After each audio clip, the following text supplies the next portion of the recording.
ঢাকা বিশ্ববিদ্যালয়ের প্রশাসনিক ভবনে কিছু কাজ ছিল, তো সেই কাজগুলো শেষ করে আমি আর শিপু বাসার দিকে আসছিলাম। বাসায় এসে আমরা কিছু হেয়ার ট্রিটমেন্ট শুরু করলাম। ব্যালকনিতে অনেকগুলো অ্যালোভেরা গাছ আছে, আমি বিভিন্ন ভিডিওতে আপনাদের সাথে শেয়ার করেছি। তো সেখান থেকে আমি 2টা অ্যালোভেরা কেটে নিয়ে সেখান থেকে আমি অ্যালোভেরা জেলটাকে ব্যবহার করব চুলের যত্নে। আর সাথে একটু কাঁচা পেঁয়াজের রস এবং সামান্য একটু নারিকেলের তেল দিব, দিয়ে এটাকে আমি একটা সুন্দর মিক্সড করে নিব।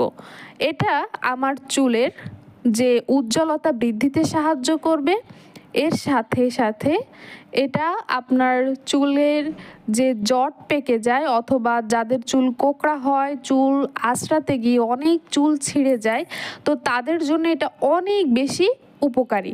কিন্তু যারা নতুন চুল গজানোর জন্য অথবা চুল পড়া প্রতিরোধ করার জন্য ভিডিওটি দেখছেন, তাদেরকে বলবো এটা শুধুমাত্র চুলের বাহ্যিক সৌন্দর্য বা শাইনিটা বা ঘনত্বটা বাড়িয়ে তুলতে সাহায্য করবে, কিন্তু চুল পড়া প্রতিরোধ করতে এবং নতুন চুল গজানোর জন্য আপনার পুষ্টিকর খাবারের বিকল্প কিছুই নেই। অর্থাৎ আপনাকে ডায়েট বা পুষ্টি সমৃদ্ধ, আয়রন সমৃদ্ধ, ভিটামিন সমৃদ্ধ খাবারের দিকে অনেক বেশি জোর দিতে হবে।